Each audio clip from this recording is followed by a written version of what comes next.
Okay, let's start.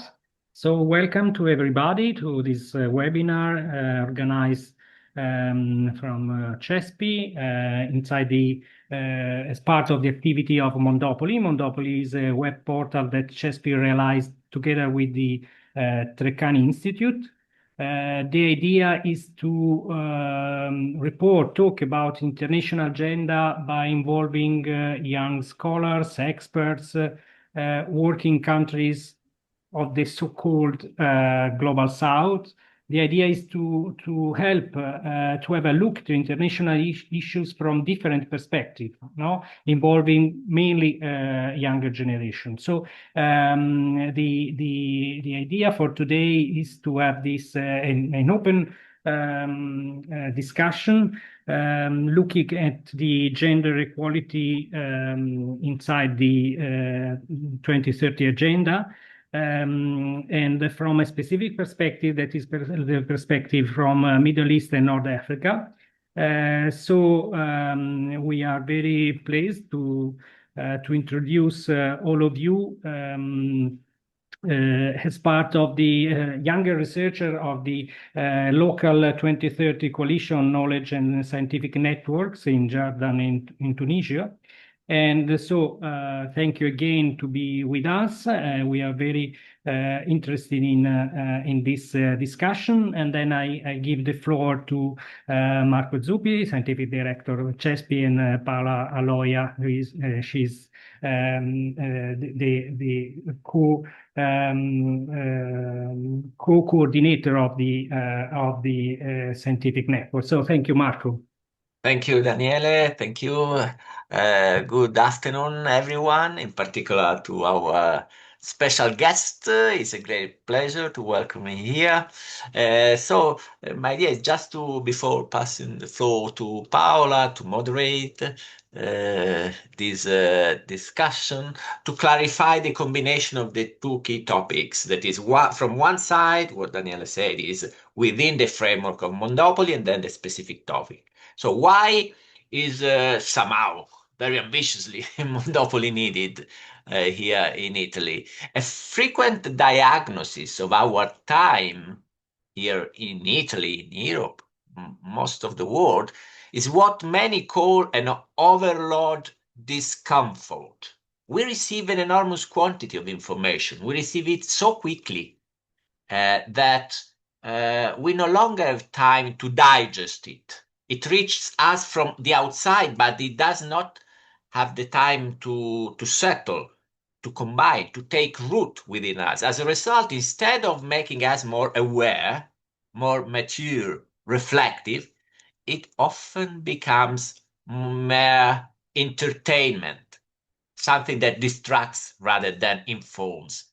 In this context, what truly matters is not one more piece of information, but the possibility of cultivating a way of seeing, a meaningful perspective, a distinctive subjectivity. And because it is not information, it is thought that shapes who we are, how we think. Our gaze, understood as the unique and original way we select and interpret the world, is a form of richness in itself. And Mondòpoli's mission is precisely this: to offer, especially to young people in Italy, new, diverse, compelling ways of looking at the world from other parts of the world on key issues, relevant issues for all of us. Then today's focus is precisely on science and women empowerment. Because when we talk of women empowerment in general, we are not only referring to an issue of fairness, rights, although these alone would be enough to make it relevant, a priority. But we are talking about something that directly affects the ability of our communities, also our institutions, to respond to contemporary challenges and ultimately to the achievement of the general Sustainable Development Goal agenda. Gender equality, as the 2030 agenda reminds, is an accelerator. When women fully participate in knowledge production, beyond the individual improvement, public policies improve, social vulnerability decreases, and communities become more resilient. And yet, as shown by the data collected worldwide and also within the knowledge and scientific network of the Local 2030 Coalition, the reality is made of both progress and persistent challenges. And this is true also in many parts of the Middle East North Africa region, where there are significant improvement in terms of women presence, enrollment in the university, compared to men, particularly on STEM areas, above the global average. And on the other hand, there are still persisting well-known limitation barriers, limited access to senior position, obstacle in research funding.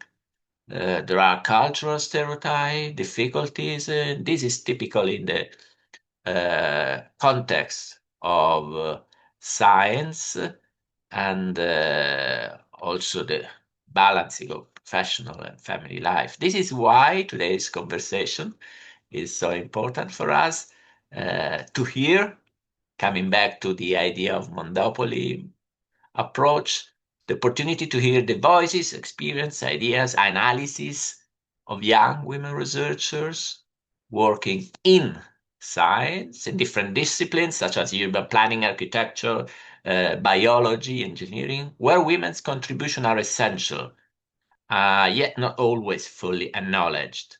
And so I would pass the floor to Paula by mentioning that we should keep in mind the core idea of women in research is not only about equality, essential, it is about the very possibility of producing better knowledge, not only because more inclusive, more complete.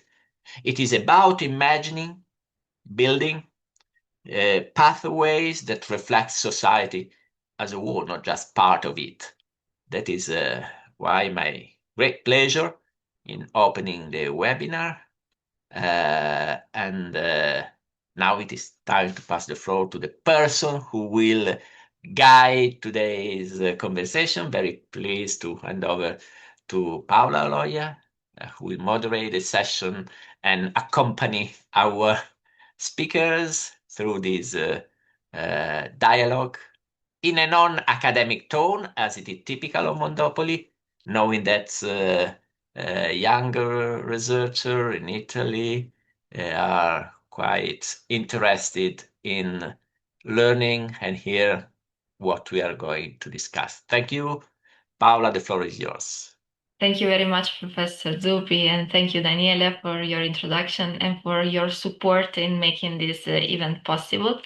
It is a pleasure for me to welcome all of you to this webinar. And today's conversation is particularly meaningful because it brings together the voices of outstanding women researchers who are actively shaping the scientific landscape in Jordan and Tunisia. And their perspectives will offer us valuable insights into how research is evolving across different fields and into the opportunities and constraints that continue to influence the academic work in both countries. And we are truly fortunate to hear directly from those who are driving this knowledge forward. And this session aims to create a space where their personal experiences and reflections can guide us in understanding what is needed to strengthen women's participation and leadership in science and to advance more inclusive and sustainable research environments. And I am therefore delighted to introduce the women who will guide today's discussion. They represent different disciplines, different research paths, and different approaches to scientific inquiry, but they all share a commitment to shaping a more inclusive and sustainable futures through their work. So I'm very pleased to introduce Ms. Turaya Hamami Bikri, who is our National Liaison Officer in Tunisia. She coordinates the Tunisian cohort with remarkable dedication, and she brings extensive experience as a consultant for several international organizations, and her guidance is fundamental for strengthening the work, the coordination, and the overall development of the knowledge and scientific network activities in Tunisia. From Tunisia, we also have Dr. Wia Malimi. She is an architect and researcher pursuing a joint PhD between La Sapienza University of Rome and the University of Carthage. And her work focuses on innovative heritage building information modeling applications for heritage conservation and architectural restoration. We have Dr. Sanez Madah. She is an architect and a PhD holder in heritage sciences, whose research focuses on the transformation of historic cities and sustainable revitalization strategies in Tunisia. And Dr. Hulu Danabi. She is a postdoctoral researcher at the Higher Institute of Agronomy of Chot Mariem, specializing in sustainable agriculture and the valorization of agricultural byproducts into environmentally friendly substrates. While from Jordan, we have Dr. Amal Al-Malkawi. She is an architect and PhD researcher at the Virginia Tech University in the United States, and her work focuses on computational architecture to enhance building envelope performance by advancing strategies to optimize energy demands and contribute to the global mitigation of emissions. And we have Dr. Hala Ghazi. She is a marine environmental specialist with a strong expertise in coral reef monitoring, sustainable fisheries, and community-based environmental governance. Before we begin, let me briefly explain how we will structure the discussion and how the audience can participate. We will start with a short presentation, which will be followed by two structured rounds of interventions from our speakers, and each round will allow them to address a different angle of today's theme. The audience is warmly invited to share the questions in the chat at any moment throughout the event, but please keep your questions concise and directly related to the topics discussed. And at the end of the two rounds, I will read the questions shared in the chat, and for those who wish to do so, I will also invite participants to take the floor briefly for any comments or questions. And lastly, I ask everyone to keep your microphone off during the discussion to ensure a smooth and uninterrupted session. With this, I'm truly honored to open the discussion, and I would like to give the floor to our first speaker, Ms. Thuraya Hamami Bikri, who will begin by offering an overview of women's presence in the academic and research sector in Tunisia, touching on representation across different levels and on the efforts and dynamics that have shaped this landscape. Thank you all, and thank you, Thuraya. Please, the floor is yours. Thank you, dear Paula. I hope you hear me very well. Thank you again, Paula. Thank you, Daniele and Professor Zuppi. Thank you, Mondòpoli and Chespi, for this workshop about women in science in our regions, in countries from our region. And I'm very happy today to share with you some figures and thoughts about women in academia and scientific research in Tunisia. Well known as an exception in the MENA region, the women's situation in Tunisia benefits from progressive public policies since the 50s, just after the independence of the country, promoting women's rights, mainly in education, birth control, and equal pay. 78% of women over the age of 50 are literate, and 90% of girls completed lower education in Tunisia today. And when we examine the figures in the academic sector, we can initially have some concerns about what could appear as an overrepresentation of women in this field, and also as an unbalanced situation that benefits to women. But as we all know, we can never totally trust figures, and we need to see beyond them to understand some reality.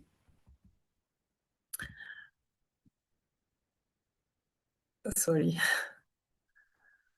So among 315,000 students in Tunisia last academic year, 64% are women, and they were 70% of the graduates this year. 69 at the undergraduate level, 57% for the engineer diploma, more than 72% for medical and vet doctorate, and almost 63% of the PhD were from women students. And finally, 57% of women in the professional aggregation, which allow to become a professor, which is the highest level in academia. As professionals, women are 56%.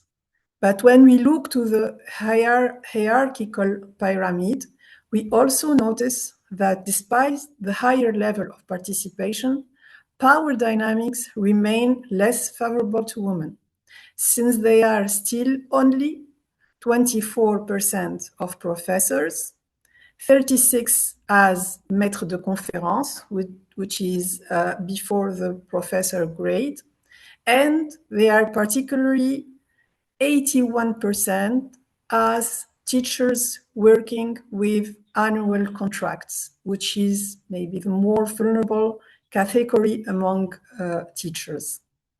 So, and even though several laboratories and faculties and departments are led by women, we count only one woman president of university among 13 public universities in Tunisia for the present mandate in university presidency.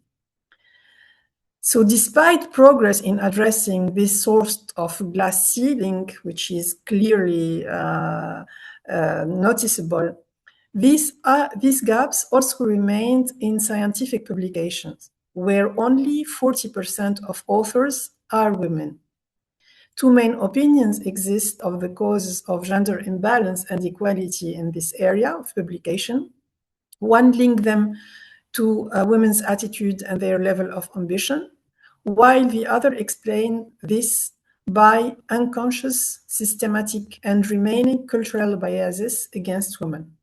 But clearly, and as this is the case of women all around the world, the progress in scientific career or any career needs not only access to the scientific networks where seniority still belongs to men, but also and particularly needs balance between work and personal and family life, while inequality in domestic responsibilities and charge is still slowing women. They're slowing their career due to remaining gender stereotypes and role inequalities. This is why these gaps are also now object of studies and research. In Tunisia, we recently, within the last 4 years, we have 2 new specific research master in gender studies. And we also are having several academic research projects, which generally are cooperation, international cooperation project within the Mediterranean area between Mediterranean universities. For instance, these projects aims to empower women leadership and equity in education. Still, research on SDG 5 is the lowest among the SDG research, but we can note specific progress, and also we anticipate more progress as this SDG 5 on equality is considered as a transversal SDGs in several scientific research.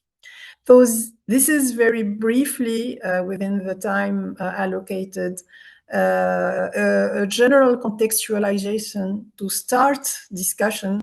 And I hope it was interesting for you. And I'm very confident that our KSN researchers both in Tunisia and Jordan, through their testimony, will go deeper in the challenge and the opportunities from their personal life experience. Thank you very much. Thank you very much, Thoraya, for this insightful and comprehensive overview. And from your presentation, several important points emerged. First, that Tunisia stands out in the region for the high participation of women in education and research, but yet power dynamics within institutions remain less favorable, as reflected, for example, in a very limited number of women in top leadership roles. And despite notable progress, the gender gaps continue to appear in research outputs and publication. And the career advancement is still shaped by the need to balance the professional growth with the domestic responsibilities. But on a positive note, the knowledge and scientific network itself reflects a promising trend, with 8 women out of 12 researchers actively contributing to this program. With this in mind, I think that we can now move into our first discussion round. And we will now explore the progress that have achieved in this year, as well as the areas where the setbacks may unfortunately have emerged. And I will invite our speakers to reflect on both, sharing with the positive developments before turning into more challenging trends. I will start with Amal. And I would ask you, Amal, over the past decade, what concrete progress have you observed in your field and in the broader research landscape? Thank you, Paula. Thank you, Dr. Marco, and thank you, Dr. Danielle, for giving us a chance to share our perspective and thoughts from Jordan. And thank you, KSN and Mondòpoli. Today I'm gonna talk about the concrete progress of situation of women in Jordan through the past 10 years. First of all, I wanna mention the role of our Majesty King Abdullah II and Queen Rania to encouraging women's empowerment by promoting education, leadership, and legal reforms. So under their support, Jordanian women have achieved significant progress over the past 10 years in scientific, academic, and technology. Before I'm going to talk about the achievements, I want to mention the population of the women. So the number of female and residents in Jordan at the end of the 23 reached like around 5.5 million, representing 47.1% of the total population, compared with 52.9% for male. 60.6% of the women fall within the productive age, from 15 to 64 years.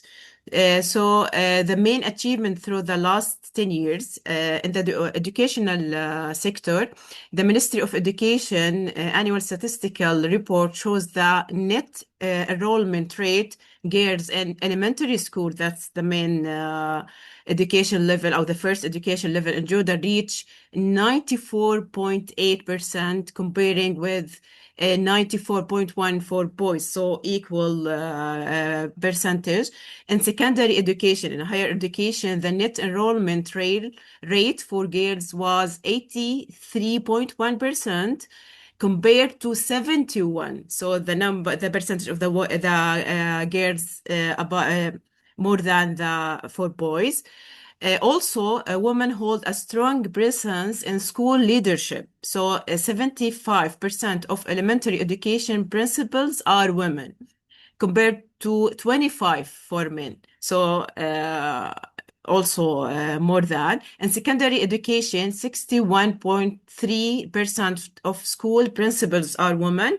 And the data also indicates the notable rise in the proportion of female teachers. So 70.1% of the basic or elementary education, and 50.1% are women in high school or higher education. At the higher education level, so the Jordanian women made remarkable progress in university and graduate studies in 22. female graduates account for 60.9% for bachelor degree, 60.2% of higher diploma graduates, 59.6% for the master's graduates, and 56.3% for the doctoral graduates. And at the opposite side, or for the economic participation, surveys results on newly created job opportunities show the net number of new jobs for women doubled between 2015 and 22, raising from around 12,000 to 20,000 women. Women held 23% of new jobs. That means for four new jobs, one went to the woman. When tracking women participation in decision-making positions between 2015 to 22, data shows female judges increased from 80.9% to 28.7%. So at 50% raising. Female lords increased from 23% to 30%. Women's participation in political parties rose from 35.5% to 42.1%. Yes, I'm so proud for sharing this percentage. In 22, women held 13.8% of seats in Senate and 13.1% in the House of Representatives. Women also constituted 13.4% for ambassadors and 18.9% for ministers and 23.2% of diplomatic roles. At the opposite side, or however, despite government efforts to reduce gender wage gap, data from the Employment and Compensation Survey from 15 to 21 indicate only a slight decline in the overall monthly wage gap in the public and private sector from 10.6% to 10.3%. So the gap in the private sector decreased from 15 to 14, while remained unchanged in the public sector, 30.1%. Also, the most employed women, 95.9% are wage workers. So only 4% are self-employed or business owners. So we need encourage the women in private and to own their own business. Okay, so this is the main general concrete progress for the situation of the woman in Jordan. Thank you. Thank you very much, Hamal, for this overview. I will now ask Hala if do you share the same perspective, especially considering your experience in marine sciences and environmental research in Jordan? Hello, everyone. I may not be skilled to be and giving opening remark, but I grateful and many thanks for giving us this space to share our experience and our voices. So many thanks for you all. Paula, actually, yes, I share this perspective. And I can clearly see the progress through my work in marine science and sustainable development in Jordan, especially in Aqaba. In the last 5 years ago, we have witnessed a positive shift for women in participation in scientific fields, especially in marine science, which was marine science was long considered as a male-dominated, as you know, and in the last 5 years, we noticed the main 3 cases that show the rising of participation for women in Jordan, especially in Aqaba. First, expanded the participation of women in environmental and marine science. We are seeing more women entering this field, not only in academic part, but also leading field projects. And in Jordan, women now make up over 60% of graduates in natural science, medicine, and pharmacy.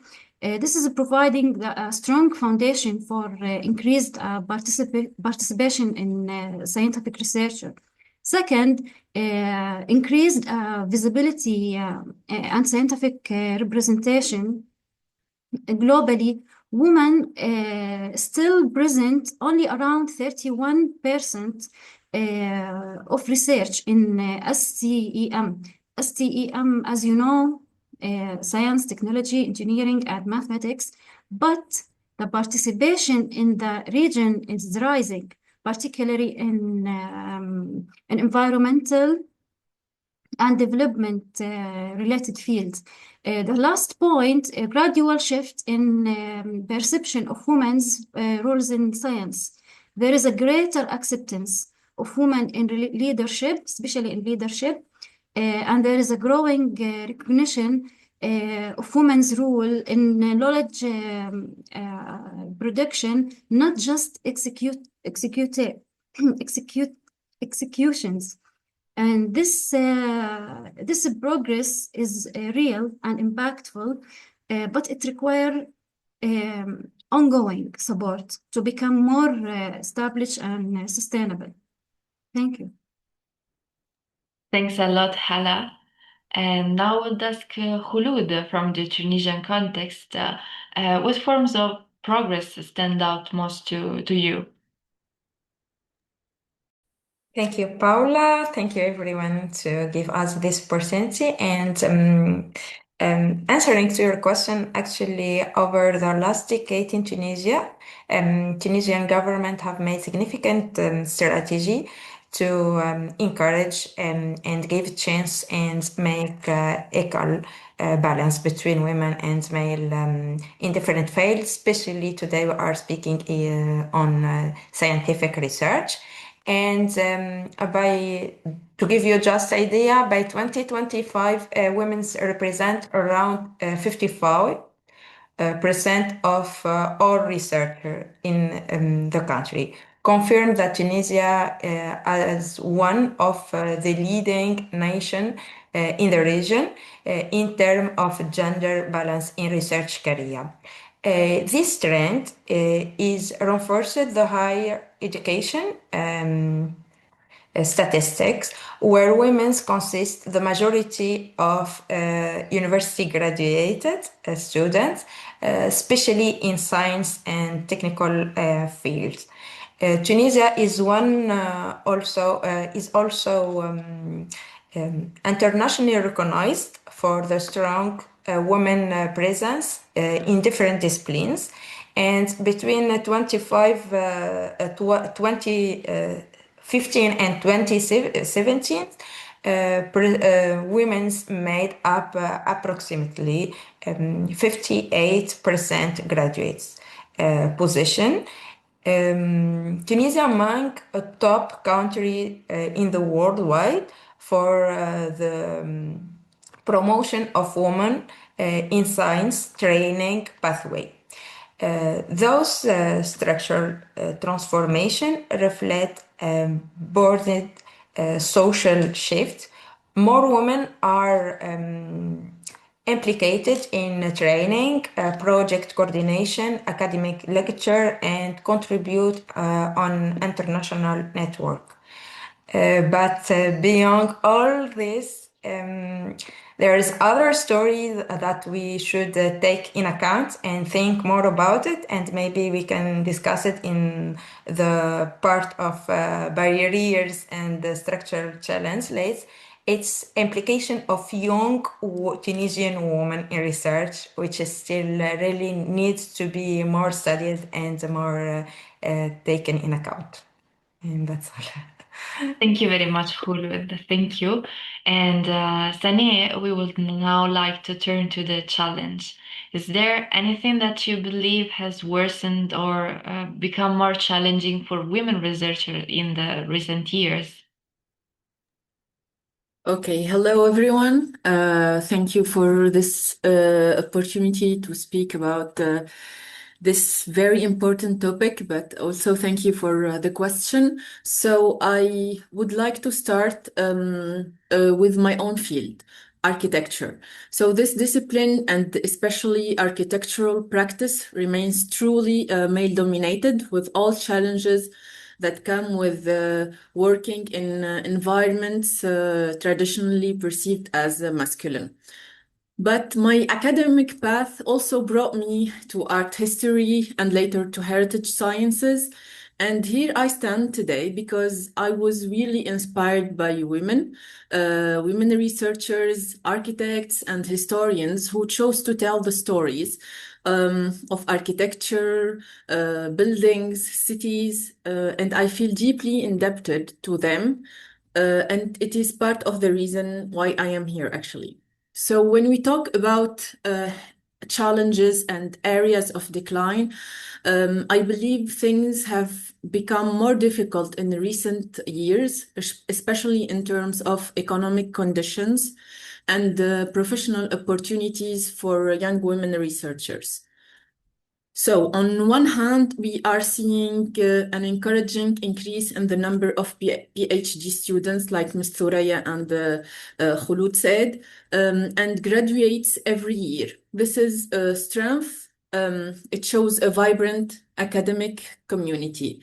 But at the same time, this strength becomes a challenge.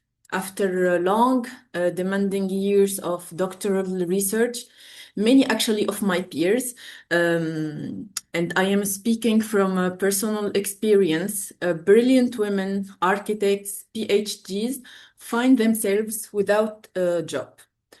So I can unfortunately testify to this personally. Competitions for teaching positions are extremely limited in Tunisia. Sometimes for positions every 2 or 3 years for hundreds of highly qualified PhDs. Postdocs opportunities are equally scarce, actually. And due to the economic crisis, universities and research laboratories simply do not have the financial capacity to open a new position. Yes, يعني, eventually the gap between the increasing number of women trained in science and the shrinking professional opportunities available to them remain one of the biggest challenges. And in the end, it becomes essentially a financial issue, guaranteeing our financial independence while pursuing what we truly want, science, research, and contributing to society. Thank you. Thank you very much, Sane. And what is your perspective indeed on the areas of decline? Thank you, Paola. Buon pomeriggio a tutti. Good evening, everyone. So I'll continue building on what all my colleagues have said. So when we talk about women in science globally and in Tunisia, we often highlight progress. And yes, we have made progress. Tunisia has a long history of strong women who shaped education, law, science, and public life. The culture of female competence is not new in Tunisia. It is part of our social fabric. My own mother, who is a judge, and every Tunisian woman is an example of this long-standing tradition. Now, when we speak of decline, for me, it lies in the widening gap between women's real contribution and their formal recognition. First, the more international the space becomes, the more the imbalance will grow. In global workshops, scientific panels, field missions, and high-level meetings, women, and especially young women, remain a minority. I've lived this personally, being the youngest, being a woman, unfortunately becomes the introduction that precedes your experience. We frequently enter rooms where technical authority is assumed to be male by default. Second, we face a sort of a silent fatigue, beyond the fact that we carry the universal challenges of scientific work, like not having enough work positions and the financial problems related to that. I think we also still navigate demanding expectations that men rarely carry, like constant pressure to prove competence, the invisible penalty tied to childbearing, and fewer pathways to leadership positions. And unfortunately, excellence does not protect us from these structural barriers, all of which will only drain energy that should be dedicated to science. And third, and most importantly, visibility is still selective. Even though women contribute massively to knowledge production, they are still underrepresented in strategic frameworks. And this is where one of the most worrying patterns emerges. It's called the Matilda effect, which is basically the systematic under-recognition of women's scientific contributions, where their work is often ignored, downplayed, or attributed to male colleagues. And the examples of women in science subjected to this Matilda effect are historically countless all around the world. Thank you very much, William. Well, from this first round of discussion, one key message emerges and very clear that women in both Jordan and Tunisia are increasingly visible as researchers and leaders in fields that were historically male-dominated, from marine sciences and environmental research in Jordan. And this highlights an important shift in the recognition, even as underrepresentation persists in senior position, leadership roles, and in the visibility of the scientific publications. And a second message concerned the fragility of these gains. And our speakers today pointed out how the economic pressures on the universities and the laboratories, together with the limited academic openings, create bottlenecks that disproportionately affect women, especially those completing the advanced degrees. Even where the pipeline is strong, the transition is into stable and influential academic roles remains uneven. And in the light of what has just been shared, we will turn now to the second round.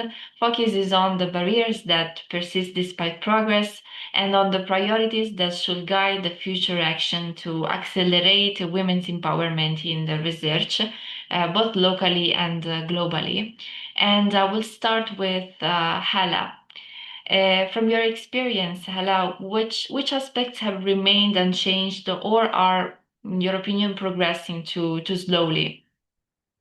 Yes, actually, despite all this progress, barriers still slow down women's participation in scientific research, some of which I have personal experience in my field work in Aqaba. When I started my work, I faced clear challenges interacted with the fishing community and glass bottom boats operators. As you know, it was not easy to be a young woman working in sensitive scientific and field-based in this field in local communities like fishing and glass bottom boats.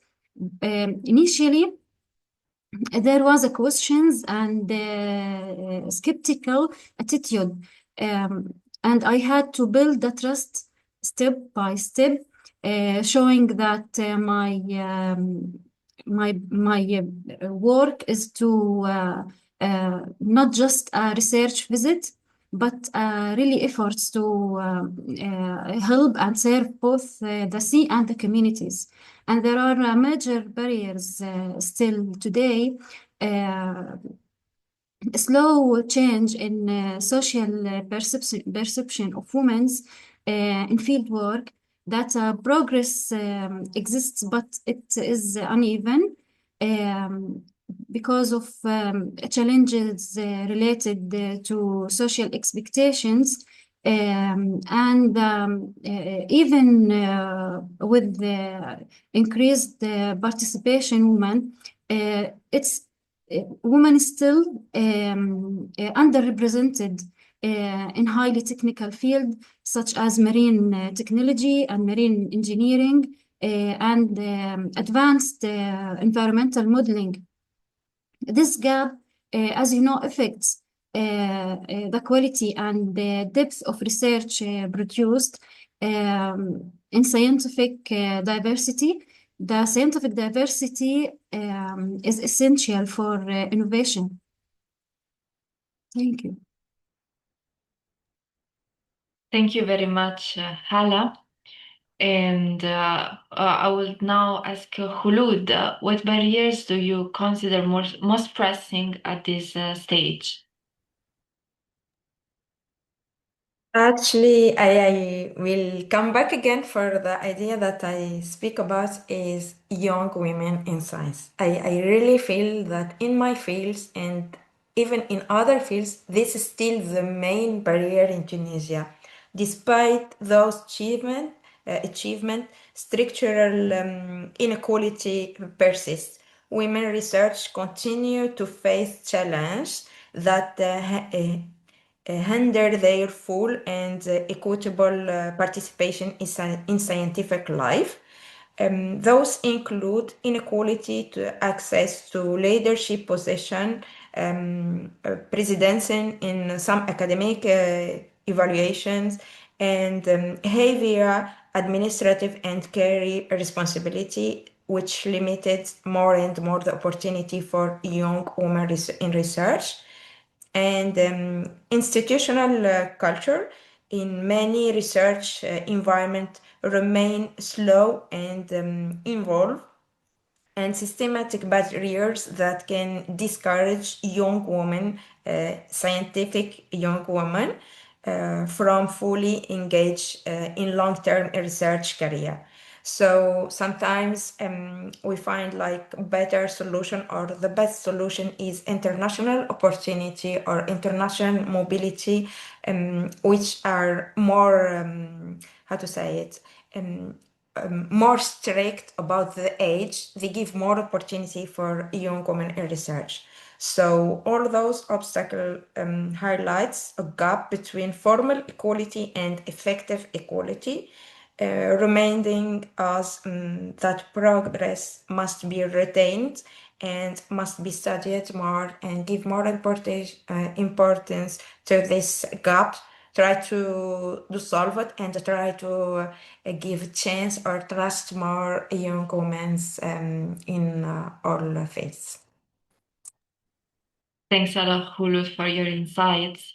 And looking ahead now, Amal, what actions do you believe are the most urgent to accelerate women's empowerment at both local and global levels? Thank you, Paula. I guess when we talk about the acceleration woman and a woman's empowerment, there are several actions I believe we must focus on. Firstly, we really need to expand women's access to decent jobs and close the wage gap. For example, opening more opportunities for women in high growth fields like renewable energy, technology, can immediately change their economic prospect. Also, we need to increase funding for women-led projects through strong public-private partnerships. A simple example is when banks work with municipalities to create special grant programs or innovative spaces for women entrepreneurs. That kind of support makes a huge differences. I guess another important area is the systems around the woman. We must improve childcare, transportation, create like safe working environment. In practice, this could look like affordable child care center near workplace or the job, or safer transportation routes that enable women to reach jobs without obstacles. And from my personal experience, because already I sell my car to complete my education, so I faced every day many obstacles when I am using the public transportation from my house to university. At the same time, we have to strengthen digital STEAM leadership skills, training programs like coding, boot camps, AI workshops, leadership courses for young women, maybe can open doors for fields where women are still understandable or underrepresentable for that. Representation is also key, ensuring women have a seat in decision making. And municipalities, councils, universities, board, national committees helps shape policies that reflect women's needs and realities. And none of this works without strong legal protection. So, enforcing laws against discrimination and gender-based violence along clear reporting and accountability system, I think is more essential to ensure women can participate safely and confidently. Finally, I guess we need to keep pushing for community awareness to shift social norms. School program, media campaigns, and community dialogues can help break stereotypes and encourage families to support girls' education and career choices. So together, these actions create an ecosystem where women can participate fully, lead confidently, and contribute to developed at every level or at all levels. Thank you. Thank you very much, Amal. And Sani, what would you highlight instead as a priority for the coming years?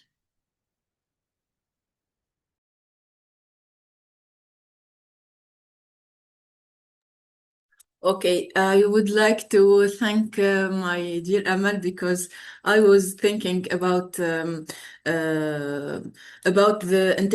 artificial intelligence and how women must have this must be in advance with leadership and to learn how to use and how to work with the IA. Well, but so for the most urgent action to support women's empowerment, actually, I think in my country and globally, it is to create more real opportunities for women in science. So first, we need more jobs, research positions. Today, many young women, especially in their early careers, cannot find place in universities. And actually, without opportunities, it is very hard for women to continue their scientific careers. Second, I think we must improve financial support. Many women want to stay in research, but the lack of funding, like I said before, scholarships, postdoc contracts pushes them out. So helping women secure financial stability is the key to keeping them in science, but actually to keep them in life with their family and having this dignity to and have this empowerment. Then we need stronger mentorship and support networks. I am here, like I said, because I was inspired by women researchers before me, and we need more spaces where women can guide, support, and inspire each other. And finally, we need a global change in how women's work is valued, giving women equal access, equal recognition, safe working environments.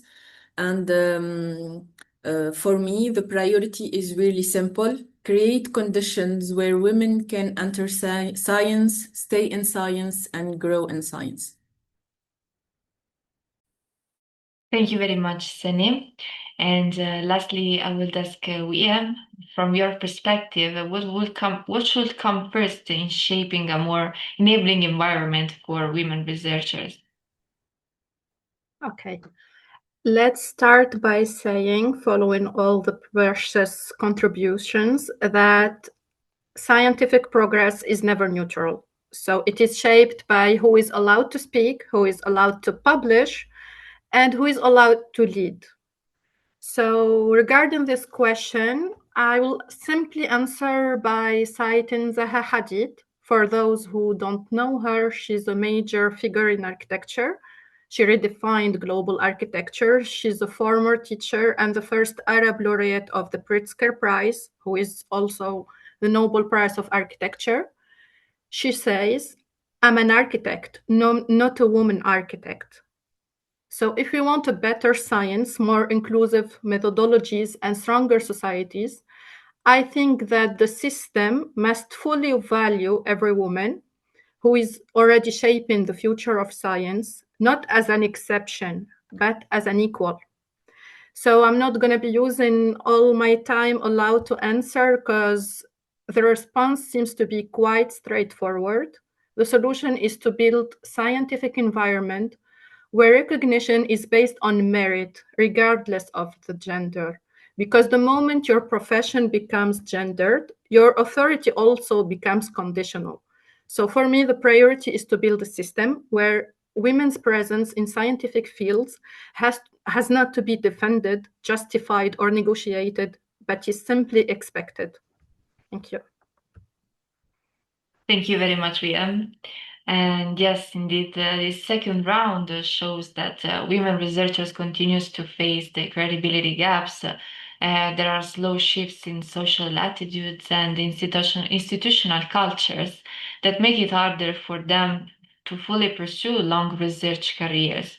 And looking ahead, indeed, the priority is to create the conditions where women can grow in science, mentioning Sane, with real opportunities, supporting environments, and recognition of their contribution as the norm and not the exception.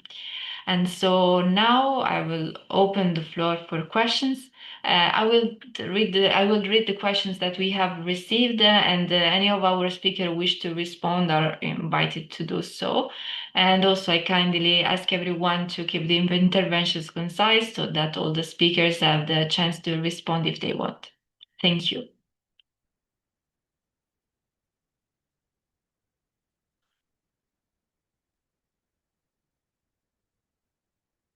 I see that in Zoom there is also the option to raise your hand, so you can do it, or otherwise share in the chat.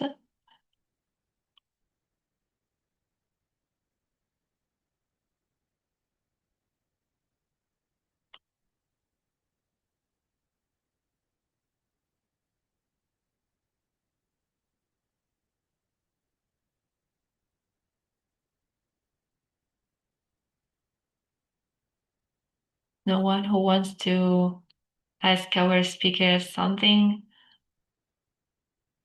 I see that there is an appreciation from Dr. Abdelrahman, who is also part of the KSN, and thanks our Jordanian colleagues for the quite interesting information about the status of equality in Jordan. And he says that we as Jordanians believe that women is not only the half of society, but the women are the whole society, as mother, spouse, sister, aunts, daughters, and of course grandies, and all of different kind of support to women. Thank you, Abdelrahman. Okay, Daniel is communicating that the audience cannot intervene. Okay, but only with the Q&A and chat. So you can write your observations in the chat. Thank you.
Okay, I see that there is nothing in the chat. So if there isn't anything else to add, we have approached to the end of this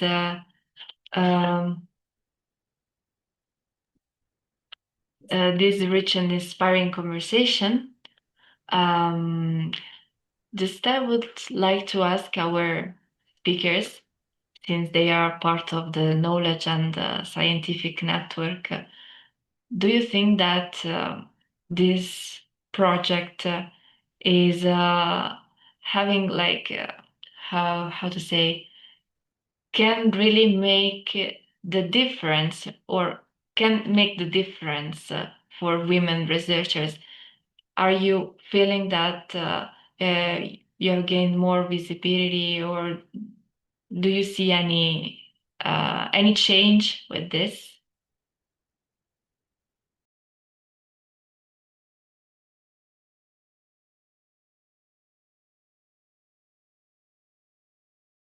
Hulud, I see that you raised your hand.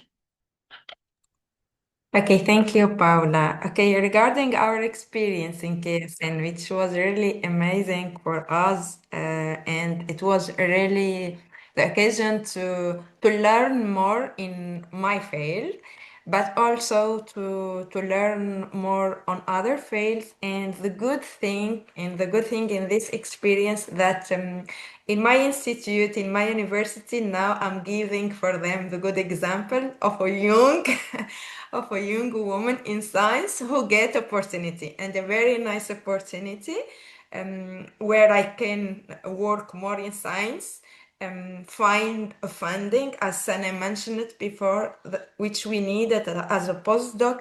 At the same time, to be able for even for 1 year to work in very good conditions, have the opportunity to assist for many lectures, for many workshops, to present your work. And it was my small dream to work on this project, but I didn't get the opportunity. I was applying for postdoc for other opportunities, but I didn't get the chance. So through the KSN grant, it was a really a good opportunity. At the same time, to learn more and to work in science in the same fields, in the same activities, and continue. So really, it was amazing experience. At the same time, I have a question of my friend who couldn't assist with us, but she sent it on the chat, and she is saying, have you seen concert example on institutional policy that successfully supports women scientists with family or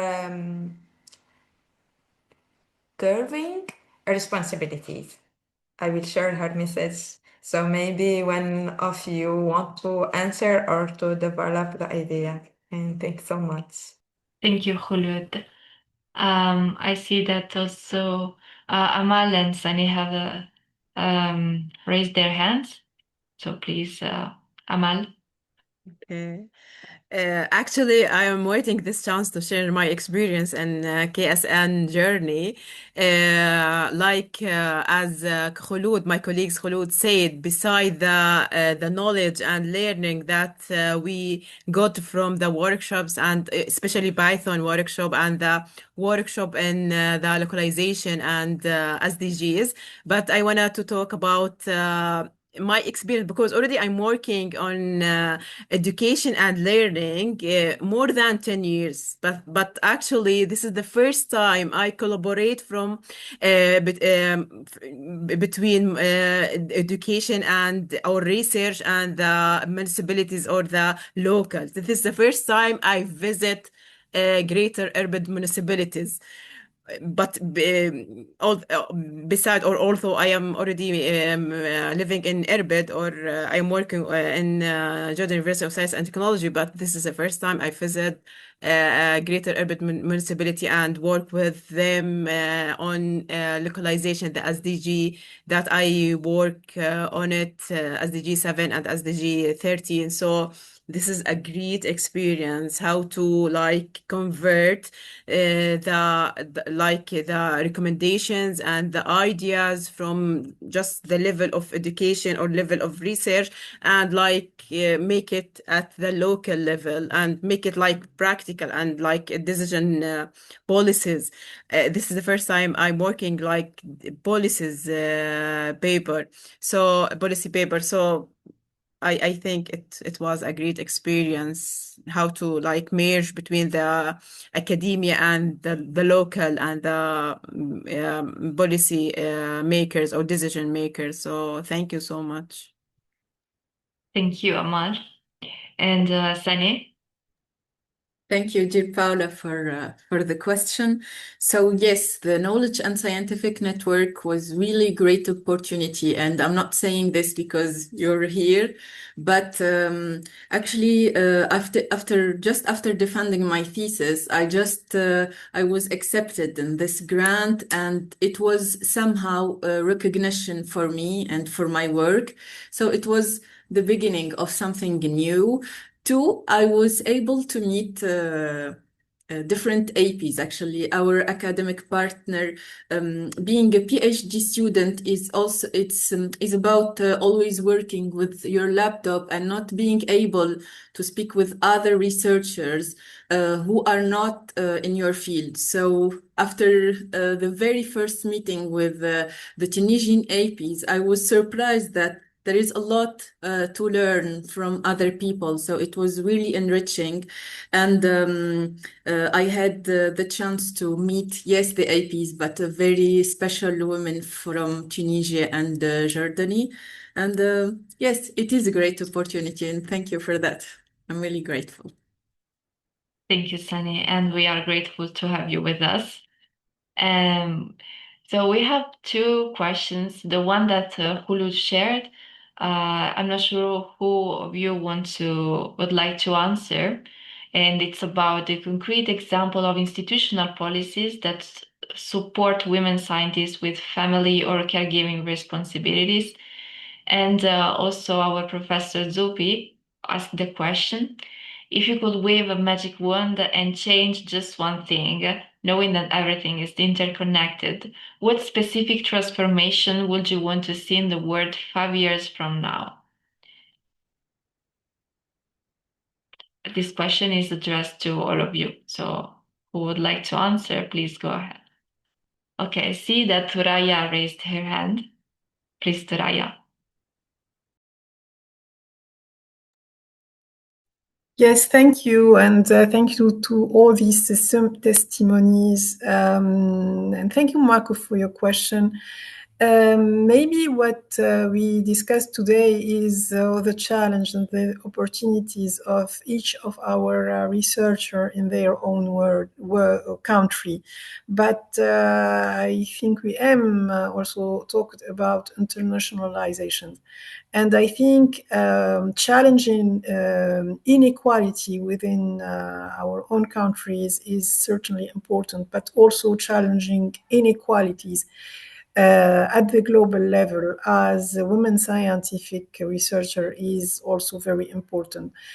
Today, as brilliant as our women researcher can be, some of them due to barriers to migration, to mobility, have less chances than other scientific women from the north, and where they can use the mobility freedom to work and to travel all around the world, while until now you can have sometimes head of departments in universities in our countries who cannot access international conferences and workshops and forums, and lack opportunities due to some visa administrative process and so on. So this liberty to travel and to be a woman in science in the global area is very important to give women scientists from our countries the opportunities and the maybe the visibilities they need to access to network, to participate to events, to be part of projects. I know that international cooperation is working on that, but still this kind of barrier is very important between countries. Thank you, Thuraya. Someone else would like to jump in?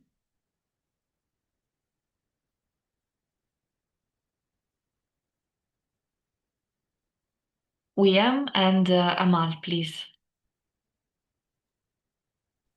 I really liked the magic wand metaphor. As an architect, I would redesign the architecture of opportunity in the world so that no voice has to fight to be heard.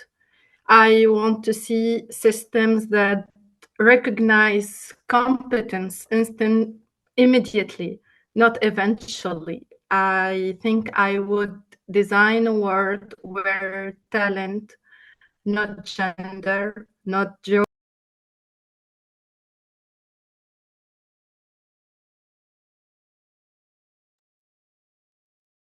Thank you, William. Amal, please. Thank you, Dr. Marco, for this question. I like it. From my experience field, I dream to maximizing benefits from the renewable energy, especially in our regions. Because, when I am going back to my country, I asked my professor in the US if you need anything if he needs anything from Jordan. He said, actually, your sun, your sunshine, your energy. So I hope maximize, activate the sustainability SDG in terms of energy saving and reducing CO2 emissions by maximizing benefits from the renewable energy, especially solar energy.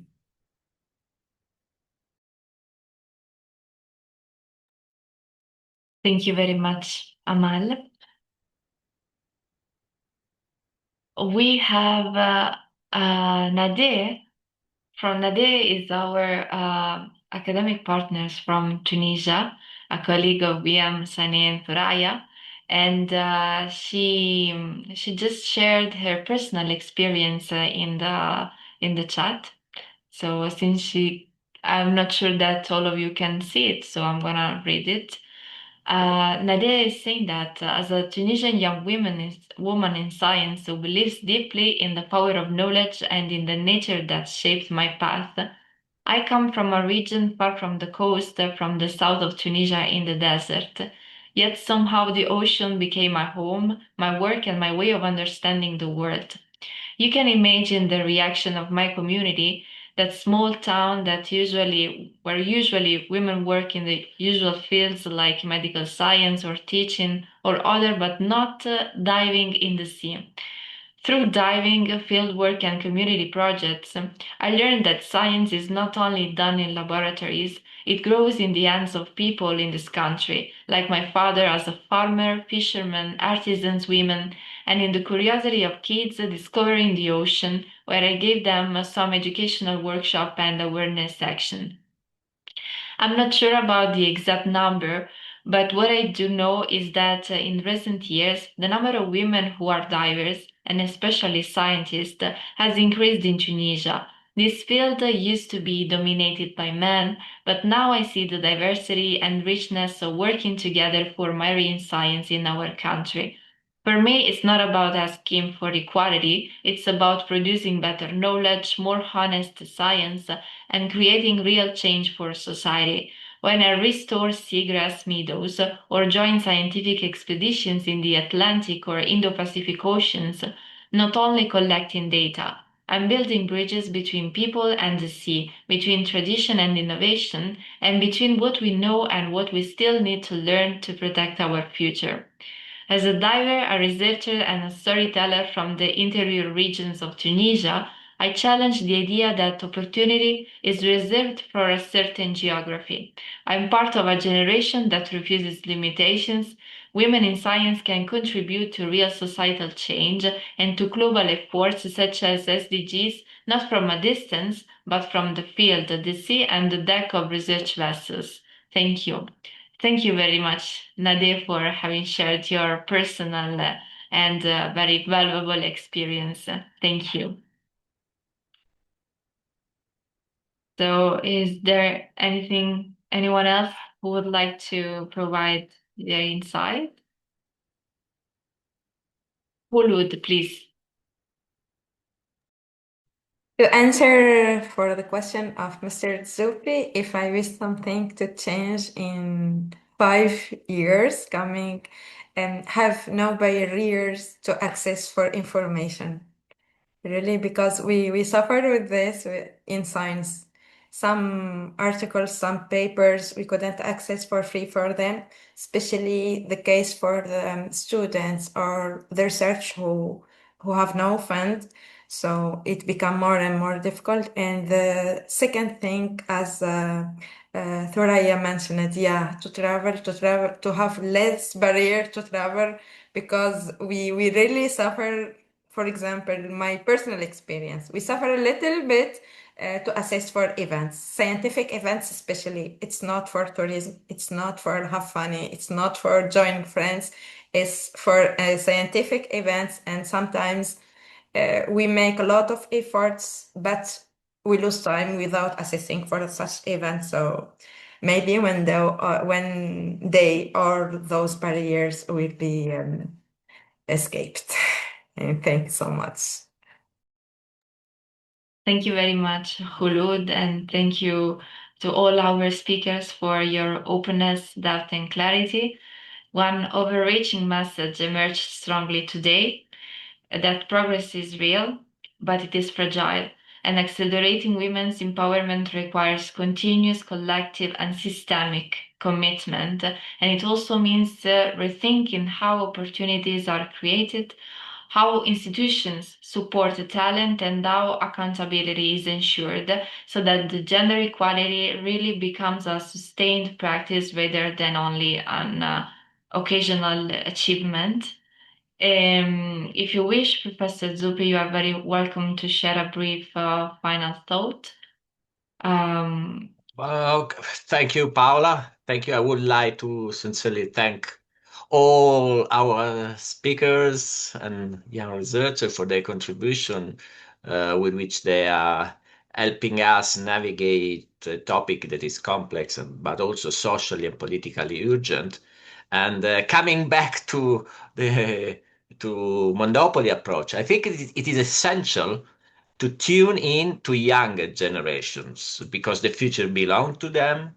And this is why Mondòpoli exists and why listening to young researchers and scholars is even more valuable. So thank you for giving us the opportunity to hear your voices. And I think that the insight we have just heard remind us that women's empowerment in science in particular is not a matter of symbolism. It is a structural pillar of development, just as was defined by one of our speakers, is a needed foundation for a sustainable pillar, but it is not enough, as you said. And I would also say that what we have today is a picture that is at once encouraging and troubling. It is true in Jordan, in Tunisia, but in many other countries. And these contradictions are not unique to the MENA region. Is a global challenge. Is a structural fault line. Many of the story we heard about access, recognition, leadership, economic participation resonate for beyond the region, and they resonate in Europe, in Italy, and I think indeed across the world. They echo globally, the structural barriers differ from country to country, but the underlying dynamics are similar. Cultural biases, gender expectations in family roles, limited access to leadership spaces, and a professional ecosystem that still privileges men when authority or visibility is at stake. There are signs of change. Thank you what we heard, hopefully, in Aqaba, in field like marine science. The new university program in gender studies are encouraging, but it's not simply progress. It is a transformation, but it must become sustainable. And I think that today's conversation forces us to confront a deeper, very uncomfortable question that was not touched directly. What happens when the latent social contract with women and with young people is broken? Because higher education is built on an implicit premise. Study hard, invest your years of effort, pursue demanding the STEAM fields, and society will recognize and reward that commitment. But when research and academics excellence and cultural emancipation do not translate into political, economic, and social recognition all over the world, we create frustration, waste human potential, but also undermine the foundation of equality. So the merit should be undisputable. The problem is, as we heard, that merit is often not recognized.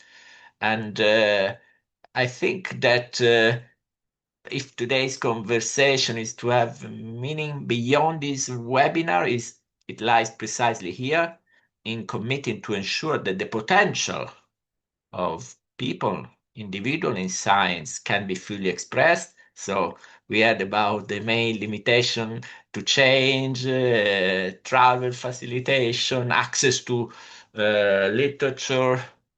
And this is not in the future, it's for now.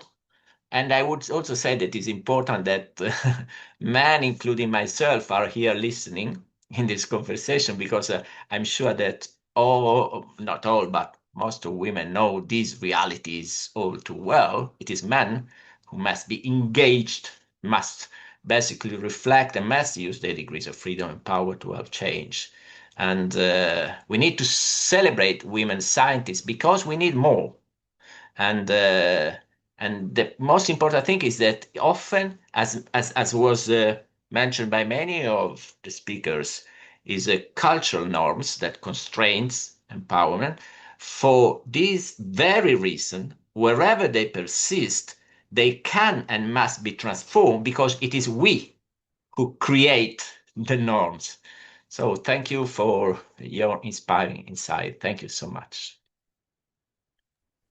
Thank you. Before we close, I just would like to read what Sunny has written in the chat, that she was thinking the same thing when you asked about the magic wand. Her answer would be, if I could change one thing, it will be that women receive recognition that really matches the amount of work that they do. And so I would like to thank also our audience for being with us today. Again, our speakers, and a special thank you for our colleagues who supported the organization of today's event, CESPI, Mondòpoli, and Local 2030 Knowledge and Scientific Network. I would like to recall that the recording of this webinar will be available on Mondòpoli for anyone who wishes to revisit the conversation or share it with others. And so thank you once again all for joining us, and I wish you a wonderful rest of the day.